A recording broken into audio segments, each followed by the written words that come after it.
الله أكبر الله أكبر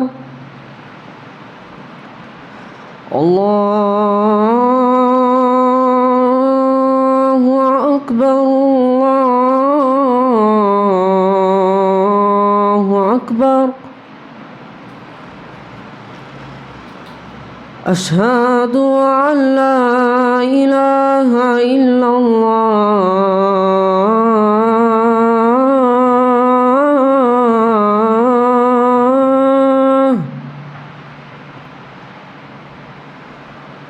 أشهد أن لا إله إلا الله.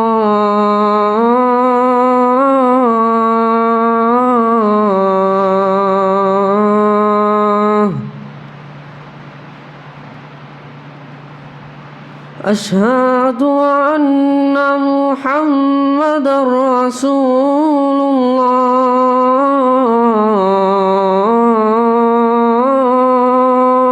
الله. أشهد أن محمدًا رسول الله.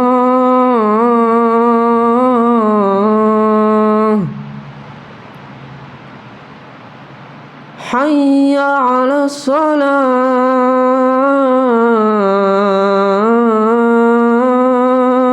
الصلاة. حي على الصلاة. حي على الفلاح.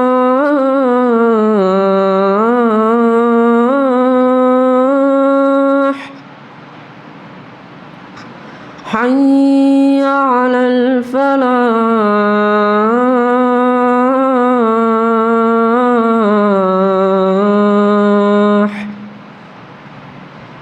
الله أكبر الله أكبر. لا إله إلا الله.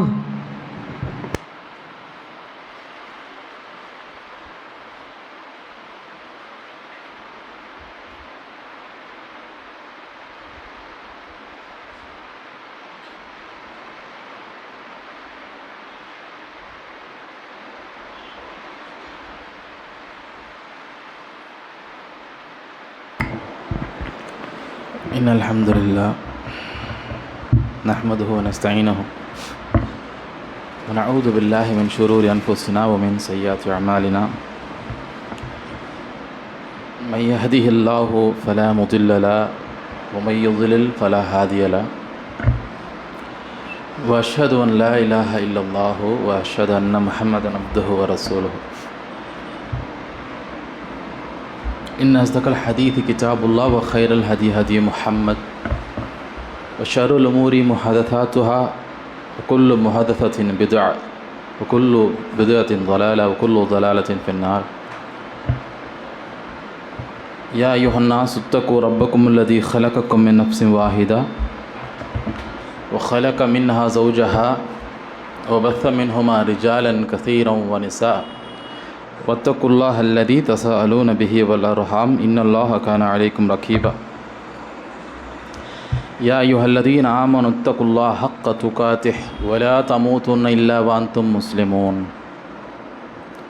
يا أيها الذين آمنوا اتقوا الله وقولوا قولا سديدا يصلح لكم أعمالكم ويغفر لكم ذنوبكم ومن يطع الله ورسوله فقد فاز فوزا عظيما. ثم أما بعد.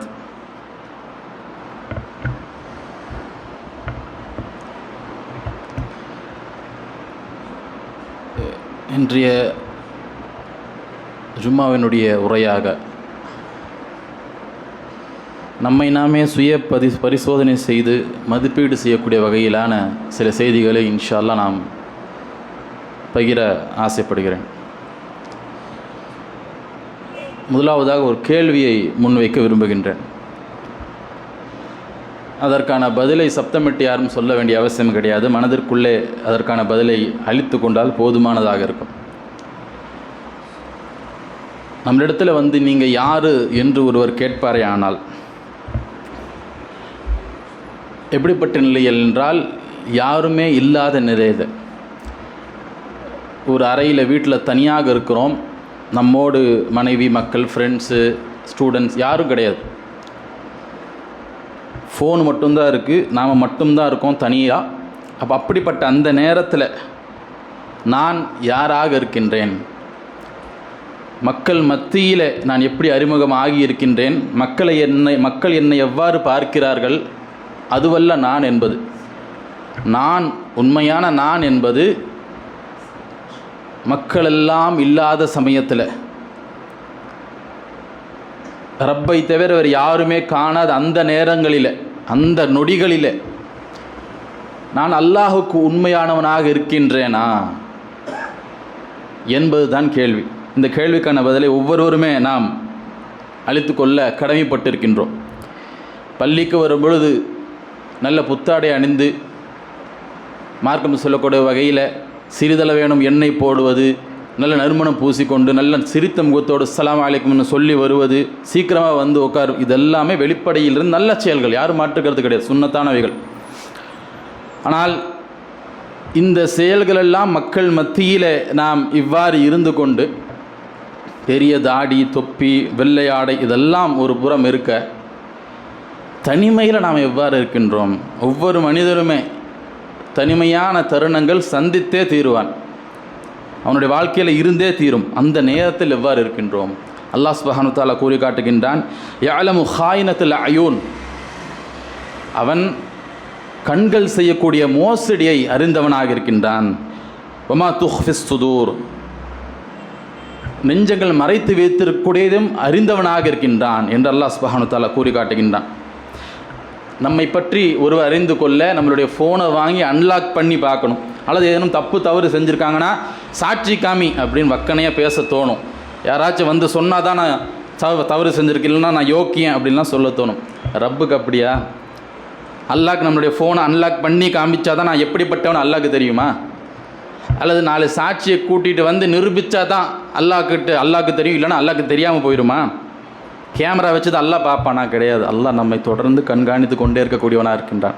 அப்போ மக்கள் மத்தியில் நாம் எவ்வாறு இருக்கின்றோம் என்பது அல்ல, தனிமையில் நாம் எவ்வாறு இருக்கின்றோம் என்பது தான் உண்மையாக அல்லாஹ்வுடைய அடியானாக இருக்கின்றோமா, உண்மையிலேயே மூமினாக முஸ்லீமாக இருக்கின்றோமா, அல்லது வெளிவேஷம் செய்து கொண்டிருக்கின்றோமா என்பதாகிறது.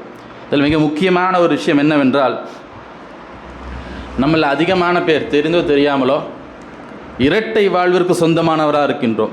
ஓரளவுக்கு அறிவு பெற்றவர்களாக இருக்கலாம், இஸ்லாத்தில் தௌஹீதினுடைய அறிவு, அல்லது பெரிய அறிவு கொண்டு மிகப்பெரிய அறிஞர் என்ற அளவுக்கு இருக்கலாம். எல்லா வகையிலுமே ஒருத்தரை மட்டும் கிடையாது. ஏன்னா குல்லு பனி ஆதம ஹத்தாவும், ஒவ்வொருவருமே மனிதர்கள் தான், ஒவ்வொருவரும் தவறு இழைக்கக்கூடியவர்கள் தான். நபிகள் நாயகம் ஸல்லல்லாஹு அலைஹி வஸல்லம் சொல்லிட்டாங்க. அப்போது ஒவ்வொருவருமே தவறு இழக்கக்கூடியவர்களாக இருந்தாலும் எப்படிப்பட்ட நிலையில் பயணிக்கின்றோம் என்றால், இரட்டை வாழ்வுக்கு சொந்தக்காரர்கள் மக்கள் மத்தியில். இப்போ உதாரணமாக ஒரு சமூக ஊடகங்கள் இருக்கின்றதா, இன்ஸ்டாகிராமா, ஃபேஸ்புக்கா, அதெல்லாம் பார்த்தீங்கன்னா ஒரு மனிதனுடைய அந்த என்னப்பா உன்னுடைய ப்ரொஃபைல் என்னப்பான்னா அந்த ப்ரொஃபைல் இதாங்க என்னுடைய அப்படின்னு போய் உள்ளே பார்த்தா 4ஆம் அத்தியாயத்தில் 5வது வசனம் அப்படியே ஃபுல்லாக குர்ஆன் ஹதீஸை தவிர ஒன்றுமே இருக்காது. இப்படி நல்ல விஷயங்களை பகிரக்கூடியது. வாட்ஸ்அப் எடுத்தால் வாட்ஸ்அப்பில் நல்ல விஷயங்கள்லாம் பகிர வேண்டியது, அல்ஹம்துலில்லாஹ் நல்லது தான். ஆனால் இது எல்லாம் பப்ளிக், மக்கள் பார்க்கக்கூடிய வகையில் மிகப்பெரிய ஒரு அறிவாளி, மிகப்பெரிய ஒரு அறிஞர், அல்லது அந்த அளவுக்கு இல்லைன்னா கூட நமக்கு தெரிஞ்ச அளவுக்கு பாய் நல்ல ஒரு அவர்கிட்ட கேளுங்க அப்படிங்கிற மாதிரி பேரை எடுத்துக்கொண்டு உள்ளுக்குள்ளே அதுக்கு ஸ்ட்ரெயிட் ஆப்போசிட் இப்படிப்பட்ட வாழ்வுக்கு சொந்தக்காரரும் நிறைய பேர் இருக்கிறாங்க. நம்ம இங்கே பேசக்கூடிய நபர்களை பற்றி யாரை பற்றி பேசலைன்னா இஸ்லாத்தை பற்றி ஒன்றுமே தெரியலைங்க அப்படிங்கிற பற்றியெல்லாம் பேசலை. அல்லாஹ்வின் மிகப்பெரிய அருளால் தௌஹீதினுடைய அடிப்படைகளையும் தாண்டி கொஞ்சம் அறிவு படித்தவர்களை பற்றி தான் நம்ம பேசிக்கிட்டு இருக்கிறோம். அல்லாஹ் சுப்ஹானஹு வ தஆலா கூறி காட்டுகின்றான், யஸ்தக்ஃபூன மினன் நாஸ் வலா யஸ்தக்ஃபூன மினல்லாஹ், அவர்கள் மனிதர்களை விட்டும் மறைத்து கொள்கிறார்கள், ஆனால் அல்லாஹ்வை விட்டு மறைத்து கொள்ள முடியாது. இப்போ என்ன அர்த்தம்? ஒருத்தன் நினச்சானா தாராளமாக மனுஷனை ஏமாற்றிடலாம். ஒருத்தன் நினச்சானா மனிதர்கள் என்ன செய்யலாம், அவர்களை விட்டும் டோட்டலாக அப்படியே மறைச்சி சூப்பர் யோக்கியன் வேஷத்தை போட்டுடலாம். ஆனால் அல்லாஹ் என்ன சொல்கிறான், அவளா இஸ்தஃபூன மின் அல்லாஹ், அல்லாஹ் கிட்ட மறைத்து கொள்ள முடியாது. யார் சொந்த பொண்டாட்டியை கூட ஏமாற்றிடலாம், பெற்ற குழந்தையை ஏமாற்றிடலாம். அல்லாஹ் ஒருபோது ஏமாற்ற முடியாது. அல்லாஹ்வுக்கு மறைவாக எதுவுமே கிடையாது. அல்லாஹ் தொடர்ந்து நம்மை பார்த்து கொண்டே இருக்கின்றான் என்பதை நாம் அறிந்து கொள்ள வேண்டும். அல்லாஹ் சுப்ஹானஹு வ தஆலா திருக்குர்ஆனில் ஒரு இடத்துல கூறுகின்றான், வலகத் ஹலக்னல் இன்சான வ நஅலமு மா துவஸ்விசு பிஹி நஃப்ஸஹ், நிச்சயமாக நாமே மனிதனை படைத்திருக்கின்றோம். வ நஅலமு, நிச்சயமாக நாம் அறிவோம், அவன் தனக்குள்ளேயே எதை பேசி கொண்டிருக்கின்றான், தனக்குள்ளேயே அவன் எதை யோசிக்கிறான், தனக்குள்ளேயே அவன் நடத்தக்கூடிய அந்த உரையாடலை நாம் அறிந்தவனாக இருக்கின்றோம். நாமெல்லாம் ஒருத்தரை பற்றி எப்படி அறிவோம், வாயை திறந்து ஒருத்தன் பேசினா தான் அவன் இப்படி அப்படின்னு மதிப்பீடு நமக்கு செய்ய முடியும். ரப்புக்கு அப்படியா? நம்முடைய மனசுக்குள்ளே ஏதோ ஓடிக்கிட்டு இருக்கும், அதுதான் உண்மையான நான் என்பது. பேசுவதல்ல, அது ஒரு வெளிப்புறத்தில் காண்பிப்பது. நல்லவன் கெட்டவன் வேஷம் போடலாம், கெட்டவன் நல்லவன் வேஷம் போடலாம், அதை நம்பவும் செய்யலாம். ஆனால் ஒருவன் தனக்குள்ளேயே பொய்யா பேசிக்க மாட்டான், அது அல்லாஹ் பார்ப்பானே, அல்லாஹ் அறிந்தவனாக இருக்கின்றானே சொல்லிட்டு, வனஹனு அக்ரபு இலைஹி மின் ஹப்லின் வரீத், நாமோ பிடரி நரம்பை விட ஒரு மனிதனுக்கு நெருக்கமாக இருக்கின்றோம் நல்லா கூறுகின்றான். பிடரி நரம்புங்கிறது நமக்கு பாடிக்கு வெளியில் இருக்கா உள்ளே இருக்கா? உள்ளுக்குள்ளே இருக்குது. உள்ளே இருக்கான்னு அர்த்தம் கொள்ளக்கூடாது. அரபியில் இது இலக்கியமாக சொல்வது, அதாவது அல்லாவை தாண்டி நெருக்கமாக ஒருத்தனுக்கு யாரும் கிடையாது. எந்த அளவுக்குன்னா, எனக்கு நானே நெருக்கமானவன் கிடையாது, அல்லாஹ் தான் அதிகமான நெருக்கமானவன். யோசிக்க முடியாத அளவிற்கு அல்லாஹ் தான் நமக்கு நெருக்கமானவனாக இருக்கின்றான். அப்போ அவ்வளவு அருகாமையில் இருக்கக்கூடிய ரப்பை டோட்டலாக மறந்துட்டு எத்தனை விதமான பாவங்களில் நாம் ஈடுபட்டு கொண்டிருக்கின்றோம். பாவங்களில் ஈடுபடாமல் தடுக்கக்கூடிய மிக முக்கியமான ஒரு காரணக்கர்த்தா எதுவாக இருக்கின்றது தெரியுமா? மக்கள் தான். மக்கள் இருக்காங்கன்னா பாவம் செய்ய மாட்டார். மக்கள் இல்லாத நேரத்தில், தனிமையில் வாய்ப்பு அளிக்கப்படக்கூடிய அந்த நேரத்தில் எவ்வாறு நடந்து கொள்கின்றோம், அதுதான் ஒருவன் மூமினா முஸ்லிமா முனாஃபிகா என்ற பட்டத்தை நமக்கு பெற்றுத்தரக்கூடியதாக இருக்கின்றது. அதில் மிக முக்கியமானதாக முதலாவதாக நம்மளுடைய பாவத்திற்கு அடிப்படையாக, அதிகமான பாவத்திற்கு அடிப்படையாக, மிகப்பெரிய பாவங்கள்லாம் வீழ்ந்து நாசமாகி போவதற்கு அடிப்படையாக இருப்பதே அல்லாஹ் சுப்ஹானஹு வ தஆலா நமக்கு வழங்கிய மிக அற்புதமான, மிக உயரிய, அதுக்கு ஈடு இணையே இல்லை என்று சொல்லக்கூடிய ஒரு அருட்கொடை. என்னது? கண்கள். இந்த கண்கள் அல்லாஹ்வின் மிகப்பெரிய அருட்கொடை. அது இழந்தவனுக்கு, இழந்து வரக்கூடியவனுக்கு, அதற்கு மருத்துவம் எடுத்துக்கொண்டிருக்கக்கூடியவனுக்கு தான் அதனுடைய வேல்யூ தெரியும். சும்மா டெய்லி எந்திரிக்கும், நல்லா கண்ணு தெரியும், நைட்டு தூங்கிடும், இவனுக்கு கண்ணை பற்றி ஒன்றும் தெரியாது. அப்போ மிகப்பெரிய ஒரு நியமத்தாக இருக்குது. அந்த கண்களை கொண்டு எத்தனை விதமான பாவங்கள். அல்லாஹ் சுப்ஹானஹு வ தஆலா பெண்கள் ஹிஜாப் ஆடை அணிய வேண்டும்னு சொல்வதற்கு முதல்ல அவர்களுக்கு கட்டளையெல்லாம் சொல்லலை, முதல்ல ஆணுக்கு தான் கட்டளை, அதுக்கப்புறம் தான் பெண்ணுக்கு. அல்லாஹ் சுப்ஹானஹு வ தஆலா திருக்குர்ஆனில் கூறி காட்டுகின்றான், குல்லுல் முஃமினீன யகுத்து மின் அப்சாரிஹிம், மூமினான ஆண்களுக்கு, பெண்களுக்கு அல்ல, ஃபஸ்ட்டு ஆண்களுக்கு அல்லாஹ் கூறுகின்றான், நீங்கள் நபியே நீங்கள் சொல்லுங்கள், என்ன? யகுத்து மின் அப்சாரிஹிம், அவர்கள் தங்களுடைய பார்வைகளை தாழ்த்தி கொள்ளட்டும். வயஹ்ஃபது ஃபுரூஜஹும், அவர்கள் தங்களுடைய கற்பை பேணிக்கொள்ளட்டும். ஃபஸ்ட்டு பெண்ணுக்கு தான் கற்பு, அவளுக்கு மட்டும்தான் இருப்பதை போல உலகம் முழுக்க ஒரு பார்வை. இஸ்லாத்தில் அப்படி கிடையாது. முதல்ல பேண வேண்டும். கற்பை பற்றி பேசப்படுவதே ஆணுக்குத்தான். இதில் ரெண்டு மீனிங் இருக்குது. ஒன்று என்ன? முதல்ல ஆண் உருப்படியாக இருந்தானா பெண்ணு நல்லா தான் இருப்பாள். அவன் வரம்பு மீறாமல் இருந்தானா பெண்ணு நல்லா தான் இருப்பாள். இப்போ முதல் கட்டளையே ஆணுக்கு தான். உன்னுடைய பார்வையை தாழ்த்திக்கொள், உன்னுடைய கற்பை பேணிக்கொள். பார்வையை தாழ்த்திக்கொள்னு அப்படியே கீழே பார்த்துக்கிட்டே போகணுன்னு கிடையாது. தூரத்திலிருந்து வரோம், ப்ராக்டிக்கலாக சரி ஒரு பெண் வராங்க தெரியுது, தூர பார்வையில் நமக்கு தெரியும், தூரத்துலேருந்தே தெரியும், சரி மாடர்ன் ட்ரெஸ் போட்டிருக்காங்க, எப்படியோ போட்டிருக்காங்க, நம்ம தூரத்துலேருந்தே தெரிஞ்சு போயிடும். அந்த நேரத்தில் இந்த பக்கம் பார்க்க வேண்டிய அவசியமே இல்லை, அந்த பக்கம் பார்த்துட்டு போயிட்டே இருக்க வேண்டியது தான். அது யாரும் வந்தாங்கன்னா 3 பேர் இருக்கக்கூடிய அந்த நேரத்தில் ஒரு பெண் இருப்பாங்க, மற்றவன் நம்மளை பற்றி நல்லா பேசணும்னு சொல்லி கீழே இப்படி பார்க்க வேண்டியது. ஆனால் மற்றவன் பாரு பாய் தலையை கூட நிமித்த மாட்டேங்கிறாரு, ஏன் வேறு இடத்துல பார்த்தா யதார்த்தமாக போயிருமே, மற்றவனுக்கும் அந்த ஷோ ஆஃப் முகஸ்துதி இல்லாமல் போயிருமே. மிக முக்கியமான விஷயம் தேவையில்லாத பார்வைகளை தவிர்த்து கொள்வது. இது தவிர்க்கப்பட்டிருந்தாலே எத்தனை பெரிய பெரிய பிரச்சனைகள்லாம் இன்றைக்கி இல்லாமலே போயிருக்குமா இல்லையா? பெரிய பெரிய மனிதர்கள்லாம் கீழே விழுந்ததற்கு காரணமே இந்த கண்ணு தான். ஃபஸ்ட்டு லுக்கு தான். கண்ணில் முதல்ல பார்த்துட்டோம்னா உள்ளம் நாடும், உள்ளம் இச்சை கொள்ளும், அது எங்கே கொண்டு போய் நிறுத்தும் என்பது தெரியும். அந்த ஒரு மனிதன் மட்டும் அழிய மாட்டான். அவன் பெரியவனாக இருந்தால் அவன் உண்டாக்கிய இயக்கம் சேர்ந்து நாசமாக போகும். அவன் உண்டாக்கிய மக்கள் எல்லோரும் நாசமாக போவார்கள். அவர்களெல்லாம் கேள்விக்கு பதில் அளிக்கக்கூடிய நிலைக்கு தள்ளப்படுவார்கள். இது எல்லாத்துக்கும் ஆரம்பம் என்ன? கண்ணு தான்.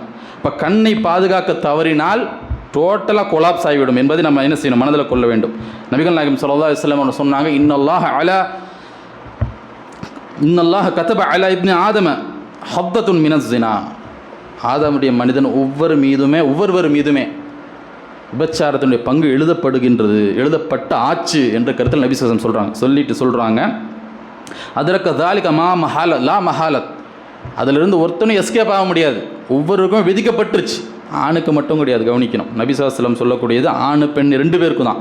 அப்படின்னா என்ன, எல்லா மனிதனும் விபச்சாரம் பண்ணிடுறாங்களா என்ற ஒரு கேள்வி எழலாம். நபி ஸல்லல்லாஹு அலைஹி வஸல்லம் தொடர்ந்து சொல்கிறாங்க, ஃபஸினல் ஐனு அன் நவர். விபச்சாரம் என்பது நபி ஸல்லல்லாஹு அலைஹி வஸல்லம் சொல்கிறாங்க, கண் செய்யக்கூடிய விபச்சாரம் என்பது பார்வை தான்.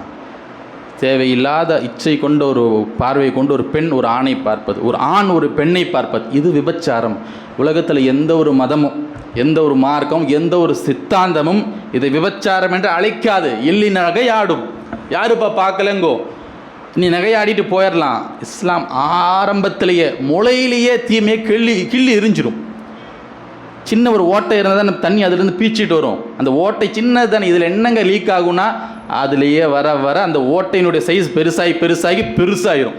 அப்போ ஆரம்பத்திலே அது அடைக்கப்பட வேண்டும். அதனால தான் நபி ஸல்லல்லாஹு அலைஹி வஸல்லம் சொல்கிறாங்க, முதல்ல என்ன செய்கின்றது என்றால் பார்வை கொண்டு தான் ஆரம்பிக்கிறாங்க. ஃபஸினல் ஐனு அன் நதர். கண்ணு செய்யக்கூடிய உபச்சாரம் என்பது பார்வை தான், தப்பான இச்சை கொண்ட பார்வை, தேவையில்லாத ஒரு விஷயத்தை பார்ப்பது. நபி ஸல்லல்லாஹு அலைஹி வஸல்லம் சொல்கிறாங்க தொடர்ந்து, வஸினல் லிசானு அல் மன்திக். நாவு செய்யக்கூடிய விபச்சாரம் என்பது ஆபாசமாக அசிங்கமாக பேசுவது. இன்றைக்கி பேச்சுங்கிறது வெறும் வாயை திறந்து பேசுறது கிடையாது. மிகப்பெரிய முசீபத்தாக நம்ம கையில் இருக்கக்கூடிய ஃபோன் எல்லாம் டைப்பிங், ஃபுல்லாக டைப்பிங். நபி ஸல்லல்லாஹு அலைஹி வஸல்லம் தொடர்ந்து சொல்கிறாங்க, நஃப்சு தமன்னா வ தஸ்தஹி. பார்த்தாச்சு, பேசியாச்சு, அதற்கு அடுத்து மனம் இயங்குகிறது, விம்முகிறது. எப்படியாவது இந்த ஆணாக இருந்தால் பெண்ணை அடைய வேண்டும், பெண்ணாக இருந்தால் ஆணாக அடைய வேண்டும் என்ற அந்த நிலைக்கு மனம் தள்ளப்படுகிறது. பைத்தியம் பிடிச்ச மாதிரி ஆயிடுறாங்க. அந்த மனிதரை அடைந்து ஆக வேண்டும் என்று. வல் ஃபர்ஜு யசத்துக்கு தாலிக் வல் யுகத்தப். இது எல்லாம் இந்த மாதிரியான நிலைக்கு ஒரு மனிதன் அடைந்து விட்டால் அதற்கு பிறகு அவனுடைய மர்ம உறுப்பு தான் இவை அனைத்தையுமே உண்மையாக்குகிறது அல்லது பொய்யாக்குகிறது. மிகப்பெரிய ஜினாவில் உழுகிறான் அல்லது உழுகாமல் போகிறான். அப்போ இதுக்கெல்லாம் இந்த ஒரு பயணம் இருக்குல்ல, இதுக்கெல்லாம் அடிப்படை என்ன, ஃபஸ்ட்டு ஸ்டாப்பு என்னது? கண். அந்த கண்ணுக்கே நம்ம திரையிட்டு விடுவோமே ஆனால், அந்த இடத்துலையே தெளிவாக ஆகி விடுவோமே ஆனால், இந்த மிகப்பெரிய முசீபத்துக்கு வர வேண்டாம். இந்த முசீபத்தில் இல்லைன்னா மிகப்பெரிய நன்மையில் நாம் இருப்போம். அப்போ நாம் மிக முக்கியமானதாக நம்ம கவனத்தில் கொள்ள வேண்டியது நம்மளுடைய கண்கள், நம்மளுடைய பார்வை. அதை நாம் என்ன செய்ய வேண்டும் என்றால் பாதுகாத்து கொள்ள வேண்டும். எந்த ஃபோனை வச்சு நாம் அழகான அந்த குரானை படிக்கிறோம், குரானை கேட்குறோம், நன்மையான விஷயங்கள் அத்தனை விஷயங்கள் டைப் பண்ணி மற்றவங்களுக்கு அனுப்புகிறோம், பகிர்றோம், இதெல்லாம் மக்கள் மத்தியில் மக்களுக்கு செய்வது. ஆனால் அதே ஃபோனை வச்சு எத்தனை விதமான பாவங்கள் இன்றைக்கி செய்வதற்கு எவ்வளோ எளிமையாகிவிட்டது. தனிமையில் இன்றைக்கு பாவம் செய்வதற்கு ரொம்ப எளிமையானதான ஒரு உலகத்தில் நம்ம வாழ்ந்து கொண்டிருக்கின்றோம். ஒரு 50 வருடம் 100 வருடத்துக்கு முன்பாக ஃபோனை வச்சுக்கிட்டு ஒருத்தர் பேசலாம், அதிகபட்சம் அதை தாண்டி ஒன்றும் பண்ண முடியாது. ஆனால் இன்றைக்கி மிக ஆபாசமான விஷயங்களை எத்தனையோ பேர் வீழ்ந்து கிடக்கிறார்கள். வெளியிலிருந்து பார்க்கும் பொழுது சாதாரணமானவராக ஒன்றும் பிரச்சனை இல்லையேன்னு, ஆனால் பார்த்தீங்கன்னா எத்தனையோ பேர் அடிக்டாக இருக்கிறார்கள். இதை பற்றியெல்லாம் பேசி ஆக வேண்டும். ஆபாசமான அசிங்கமான விஷயங்களை பார்ப்பது. அப்போது தனிமையில் நாம் எப்படி இருக்கோம் என்பது தான் விஷயம். வெளியிலிருந்து பார்த்தாருன்னா தாடியெல்லாம் இருக்கும், நல்லா டிப்டாப்பாக ட்ரெஸ் பண்ணியிருப்பாங்க. ஆனால் தனிமையில் இப்படிப்பட்ட ஒரு வீக்னஸ் இருப்போமே ஆனால் நம்ம யாரை ஏமாற்றிக்கிட்டு இருக்கிறோம்? முஸ்லீமாக இருப்பது என்பது வெளியில் காண்பித்து கொள்வதற்கா? உலகத்தில் எதுவும் ஆதாயம் பெறுவதற்கா? மறுமையில் வெற்றி பெறுவதற்கு? அப்போ மக்கள் மத்தியில் நான் அப்படியாக்கும் இப்படியாக்கும் என்பதை போல் நாம் காண்பித்து கொண்டு உண்மையிலே நாம் அவ்வாறு நடந்து கொள்ளாமல் இருப்போமே ஆனால் மறுமையில் மிகப்பெரிய நட்டத்தை நாம் சந்திக்க வேண்டிய நிலை ஏற்படும். அதே போல் அதற்கு அடுத்தபடியாக இவ்வாறு ஒருத்தர் தொடர்ந்து இந்த மாதிரி பாவத்திலே ஈடுபட்டு கொண்டிருக்கின்றார். அல்லாஹ் கொடுத்த அந்த அழகான அந்த கண்களை கொண்டு, விலை மதிக்க முடியாத அந்த கண்களை கொண்டு தொடர்ந்து பாவம் செய்து கொண்டிருந்தால் கண்ணோடு முடிந்து போவது கிடையாது. டைரெக்டாக நம்மளுடைய அடுத்து பாதிக்கப்படுறது நம்மளுடைய உள்ளம், நம்முடைய இதயம் டோட்டல் கொலாப்ஸ் ஆயிரும். அல்லாஹ் இப்படிப்பட்டவர்களை பற்றி அல்லாஹ் திருக்குறானில் சொல்லும்பொழுது கல்லா பல் ரான அலா குலூபிஹிம் மா கானு யக்ஸிபூன், ஒருபோதும் கிடையாது. அவன் தொடர்ந்து பாவத்திற்கு மேலே பாவம் சொல்லி செய்து செய்து செய்து அவனுடைய உள்ளம் டோட்டலாக மரணிச்சிருச்சு.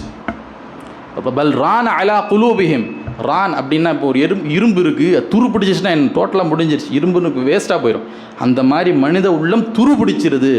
காரணம் என்ன? மா கானு யக்ஸிபூன், அவர்கள் தொடர்ந்து செய்து வந்த காரணத்தினால தொடர்ந்து பாவத்துக்கு மேலே பாவம் இப்படியே போய்கொண்டே இருப்போமே ஆனால் உள்ளம் செத்து போயிடும். 5 வேளை தொழுகை 4 வேளை ஆகும், ஜமாத்தாக தொழுக வீட்டில் தொழுக ஆரம்பிப்பார், 5 நாள் ஆகும், 4 3 ஆகும், டைம் கிடைச்சா தொழுவோம். தொழுதாலும் என்னமோ சொல்கிறோம், அல்லாஹ் அக்பர்னு சொல்கிறது தெரியும், சலாம் சொல்லும் போது தான் திருப்பி எந்திரிப்போம். தொழுகையில் ஒன்றத்தையுமே என்ன பேசுகிறோம், எதுவுமே அல்லாட்ட பேசுகிறதாச்சு, அது என்ன சொல்கிறோம் ஒன்றும் தெரியாது. அல்ஹம்துலில்லாஹ் ரப்பில் ஆலமீன் ரஹ்மான் என்னது இது? 5 காசுக்கு தேவையா அல்லாஹ்? நம்மளுடைய தொழுகை அல்லாஹ்க்கு தேவையா? சுப்ஹானஹு, அல்லாஹ் தூய்மையான தேவையே கிடையாது. நான் தொழுதா என்ன, தொழுகாட்டி என்ன? அப்போ நாம் அல்லாஹ் தொடர்ந்து நம்மை பார்த்து கொண்டிருக்கின்றான். மக்கள் மத்தியில் மட்டும் கிடையாது, மக்கள் பார்க்காத நிலையிலே அல்லாஹ் நம்மை தொடர்ந்து கண்காணித்து கொண்டிருக்கின்றான் என்பதை நாம் கவனத்தில் கொள்ள வேண்டும். இதற்கு அடுத்தபடியாக மிக முக்கியமாக அல்லாஹ் சுப்ஹானஹு வ தஆலா நமக்கு கொடுத்த மிக அழகான மற்றொரு அருட்கொடை என்ன? அல்லாஹ் நமக்கு வழங்கிய இந்த வாய் தான். மக்கள் மத்தியில் இந்த மாதிரி ஜும்மா மாதிரியான ஒரு இடங்களில் நாம் ஒருத்தர் பார்த்து பேசும்பொழுது நல்ல விஷயங்கள் தான் பேசுறது, அசிங்கமாக ஒரு வார்த்தையும் பேச மாட்டோம். ஆனால் தனிமைங்கிறது இப்போ நாம் ஒருவரை குறித்து அவதூறு பேசுவதெல்லாம் இன்றைக்கி எந்த அளவுக்கு எளிமையாக்கப்படுகிறது. ஒருத்தன் ஃபோன் இருந்தால் போதும், ஒருத்தனை பற்றி யாரை பற்றி வேணால் அவதூறு பேசிடலாம். தனிமையில் அதெல்லாம் செய்யப்படுகிறது. தனிமையில் உட்காந்து அவதூறான ஒரு இமேஜ் கிரியேட் பண்ணுறது, ஒரு டெக்ஸ்ட்டு ஆரம்பித்து விடுவது, அப்போ இது எல்லாமே பார்த்திங்கன்னா தனிமையில் செய்யப்படுகிறது. நபிகள் நாயகம் ஸல்லல்லாஹு அலைஹி வஸல்லம் அவர்கள் ஒரு முறை சொன்னாங்க, அன்ன ரசூலுல்லாஹி ஸல்லல்லாஹு அலைஹி வஸல்லம் கால அத்தத்ரூன மல் கீபா. நபி ஸல்லல்லாஹு அலைஹி வஸல்லம் கேட்குறாங்க சஹாபாக்களை நோக்கி, இந்த புறம் பேசுறதுன்னு சொல்கிறாங்க, அது என்ன என்று உங்களுக்கு தெரியுமா என்று கேட்குறாங்க. அதற்கு சஹாபாக்கள் சொல்கிறாங்க, காலு அல்லாஹ் வ ரசூலுஹு அலம், அவங்களுக்கு தெரியாமலாம் கிடையாது, எல்லாத்துக்கும் புறம் பேசுனா தெரியும். ஆனாலும் நாம் தெரிந்து வைத்ததையும் தாண்டி நபி ஸல்லல்லாஹு அலைஹி வஸல்லம் சொல்லுவாங்க, ஏதாச்சும் தெரியும்னு சொல்லிட்டாங்கன்னா அதுக்கு விளக்கம் கொடுக்க மாட்டாங்களே, அதுக்காக அல்லாஹ்வுடைய தூதர் தான் அறிந்தவங்க என்று பதில் சொல்கிறாங்க சஹாபாக்கள். அதை தொடர்ந்து நபி ஸல்லல்லாஹு அலைஹி வஸல்லம் சொல்கிறாங்க, கால் திக்ருக அஹாக்க பிமா யக்ரா, புறம் பேசுறதுனா உன்னுடைய சகோதரனை பற்றி அவன் விரும்பாத வகையில் பேசுவது என்று சொல்கிறாங்க. கீழே அஃபரைத்த இன்கான ஃபி அஹி மா கூல் கால், அப்போ நான் பேசுகிறது சும்மா அடிச்செல்லாம் உள்ள ஒரு சகோதரனை பற்றி தவறான வித்தியாசம் சொல்கிறேன், ஆனால் அவங்ககிட்ட இருக்கிறது தான் நான் சொல்கிறேன், இல்லாதெல்லாம் சொல்லலை, இருக்கிறது தான் இப்போ சொன்னேன். அவன் அந்த செயலை செய்ய தான் செஞ்சான், அதைத்தான் சொன்னேன் அப்படின்ட்டு வியாக்கியானம் இப்படி பேசுனா இதுக்கு நபி ஸல்லல்லாஹு அலைஹி வஸல்லம் அது பிரச்சனை இல்லைப்பா, அந்த சகோதரன் இருக்கிறது தானே சொன்னேன், ஓகே இப்படின்ட்டு நபி ஸல்லல்லாஹு அலைஹி வஸல்லம் பதில சொல்லுவாங்க என்ற எதிர்பார்ப்பில் அந்த மாதிரி கேட்கப்படுகிறது. வார்த்தையிலே நமக்கு விளங்குகிறது. நபி ஸல்லல்லாஹு அலைஹி வஸல்லம் என்ன சொல்கிறாங்க, இன்கான ஃபீஹி மா தகூலு ஃபகத் இக்தப்தஹு, ஒரு வேளை நீ சொல்கிறது அவங்ககிட்ட இருந்துச்சுன்னா அப்போ தான் நீ புறம் பேசுகிற. ஆனால் வ இல்லம் யகுன் ஃபீஹி ஃபகத் பஹத்தஹு, ஒரு வேளை நீ சொல்கிறது அவங்ககிட்ட இல்லைன்னு வை, அது அவதூறு, அதை விட மோசம், இல்லாத இட்டுக்கட்டுற. அப்போ இருக்கிறது சொன்னாலே புறம், இல்லாதது சொன்னால் அவதூறு என்பதை மனதில் கொண்டு நாம் தனிமையில் இந்த மாதிரி அல்லாஹ் நமக்கு கொடுத்த இந்த கண்கள், அல்லாஹ் நமக்கு கொடுத்த இந்த வாய், இதை அல்லாஹுக்கு அஞ்சி நாம் பயன்படுத்தக்கூடியவர்களாக நாம் இருக்க வேண்டும். அதற்கு அடுத்தபடியாக மிக முக்கியமான ஒரு பாவம் என்ன, இப்போ ஒரு பிஸ்னஸ் இருக்குது, பார்ட்னர்ஷிப்பாக இருக்கிறோம், கரெக்டாக கணக்கு எழுதிட்டு வர வேண்டியது. நம்மளுடைய பார்ட்னர் நம்மளை நம்பி கடையை கொடுத்துருப்பாரு, நாம் என்ன செய்வோம்னா கரெக்டாக அந்த அக்கௌண்ட்டை நம்ம மெயின்டைன் பண்ணாமல் அதில் நடுவில் ஒரு கையாடல், ஒரு 1000 ரூபா லாஸ் ஆகி போயிடுச்சு, லாஸ் எல்லாம் ஆயிருக்காது, இவர் எடுத்து தன்னுடைய பேக்கெட்டில் போட்டிருப்பார், லாஸ் ஆகிடுச்சு, சரியாக அந்த வாங்கின அந்த பொருளுடைய ரேட்டு தெரியாமல் விற்றுட்டேன், அதெல்லாம் கிடையாது, கரெக்டாக விற்றுருப்பான். ஆனால் ஒவ்வொரு பொருளுக்கும் 100 ரூபா லாஸாக விற்றுட்டேன்ப்பா, என்னப்பா இப்படி ஆயிடுச்சுப்பா இப்படின்னு சொல்லி போய் சொல்கிறது, இதெல்லாம் தனிமையில் தான் செய்யப்படுகிறது. யாரும் இருந்து நமக்கு பார்க்குறது கிடையாது. அப்போ தனிமையில் பல கட்டங்களில் நாம் என்ன செய்கிறோம் என்றால் மறந்துடுறோம், அல்லாஹ் இருக்கிறான்ட்டே நம்ம நினைக்கிறது கிடையாது.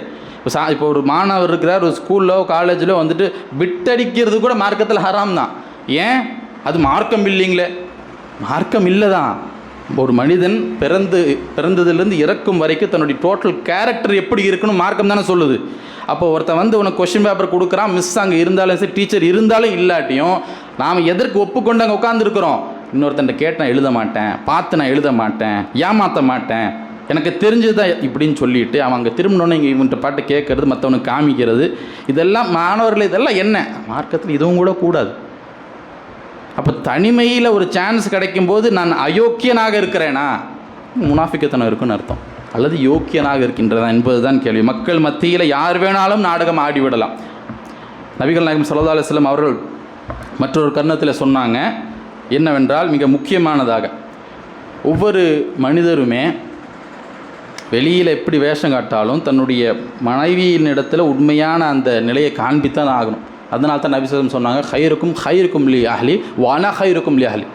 உங்களில் சிறந்தவர் என்பது உங்களுடைய மனைவியர் இடத்துல, உங்கள் குடும்பத்தார் இடத்துல யார் சிறந்தவராக இருக்கின்றாரோ அவர் தான் சிறந்தவர் அப்படின்னு சொல்லி நிறுத்திக்காமல் என்னுடைய குடும்பத்தாரத்தில் நான் சிறந்தவன்னு சொல்கிறாங்க. நீங்கள் யார் இப்படி சிறந்தவரான்னு கேள்வி கேட்க முடியாது. அப்படிப்பட்ட நிலையில் தான் நபி ஸல்லல்லாஹு அலைஹி வஸல்லம் மேல் மக்கள் அந்தளவு டாப் லெவலில் இருந்தாங்க.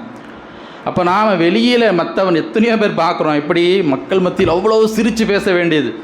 பாயா இஸ்லாம் முஸ்லீமாக இருக்குன்னு அவரை மாதிரி இருக்கணும்ப்பா அப்படிங்க வேண்டியது. தாடி இவ்வளோ பெருசாக இருக்கும், நல்லா சிரித்து பேசுவார். வீட்டுக்குள்ளே போனால் என்ன ஆகுன்னு தெரியாது.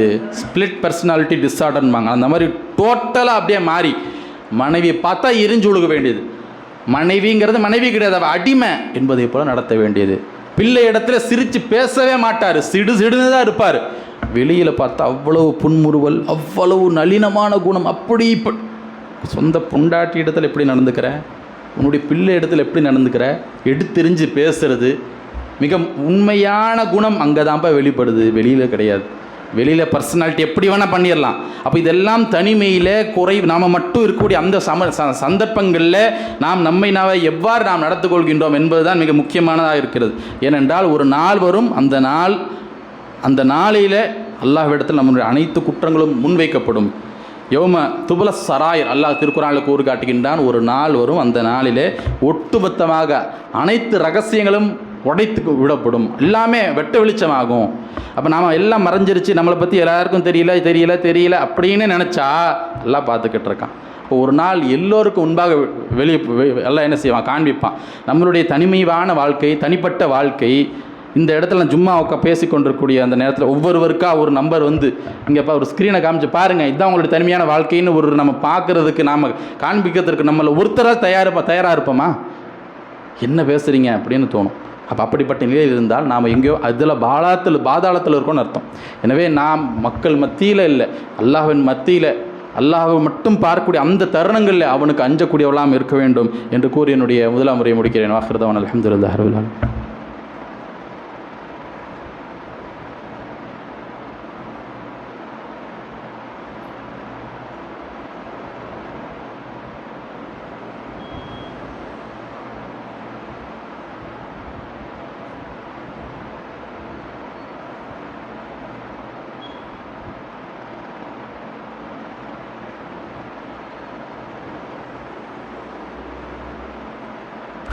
இன்னல் ஹம்துலில்லாஹ் வஸ்ஸலாத்து வஸ்ஸலாமு அலா ரசூலில்லாஹ். முதலாவது உரையில் தனிமையில் நம்மை நாமே எவ்வாறு பக்குவப்படுத்தி கொண்டிருக்கின்றோம், எவ்வாறு நம்மை நாமே வைத்து கொள்ள வேண்டும், இந்த மாதிரியான பலகீனங்கள் எல்லாம் ஏற்படுவதன் காரணத்தினால் நம்முடைய உள்ளம் மரணித்து விடும், எவ்வாறு நடந்து கொள்ளக்கூடாது என்பதை குறித்து ஓரளவுக்கு நாம் பார்த்தோம்.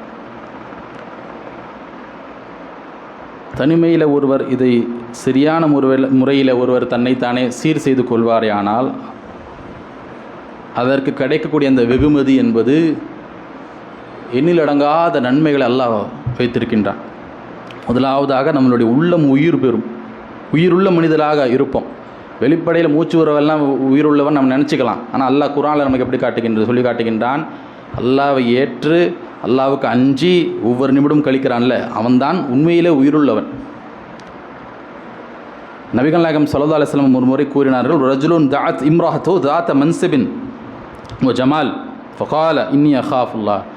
தனிமையிலே ஒருவன் இருக்கின்ற அந்த நேரத்தில் ஒரு பெண் ஒரு தவறான ஒரு ஒரு பாதைக்கு ஒரு ஆணை அழைக்கின்றால் அவர் நல்ல உயர்ந்த குலத்தை சேர்ந்தவர், விலை மாதுவெல்லாம் கிடையாது, நல்ல உயர்ந்த குலத்தை சேர்ந்தவளாக இருக்கின்றால் தவறான ஒரு இச்சைக்கான ஒரு விஷயத்திற்கு ஒரு பெண் அழைக்கிறா. யோசிச்சு பாருங்கள், ஆண் போகலை, பெண் அழைக்கிறான். எப்படிப்பட்ட ஒரு சுச்சுவேஷன் நம்மள நிறைய பேருக்கு இந்த மாதிரி நிலைமையில் ஏற்பட்டிருக்காது. அப்படிப்பட்ட ஒரு நிலை ஏற்பட்டாலும் கூட, அல்லது நாமளே அந்த மாதிரி உருவாக்கி கொண்டு விட்டாலும் கூட, அந்த நேரத்தில் தவறு நடக்க போகுதுன்னு அந்த தருணத்தில் அந்த மனிதர் இன்னி அஹாஃபுல்லா, நான் அல்லாஹ்வை அஞ்சுகின்றேன் என்று சொல்வாரே, ஆனால் அவருக்கு நாளுக்கு அர்ஷில் அல்லாஹ்வுடைய நிழல் கிடைக்கும். எதனால்? தனிமையில். யாருக்கும் தெரியாது, அந்த பெண்ணு மட்டும் தான் இருக்கிறா. மக்கள் எல்லாம் பார்த்துக்கிட்டு இருக்கிறாங்களா? யாரும் கிடையாது, யாரும் தெரியாது. அந்த தனிமையில் அல்லாஹ்வை தேர்ந்தெடுத்து கொண்டு அல்லாஹ் பார்க்குறான், இந்த முசீபத்து வேண்டான்ட்டு வெளியே வரியா, கியாமத் நாளில் அல்லாஹ்வுடைய அர்ஷினுடைய நிழல்.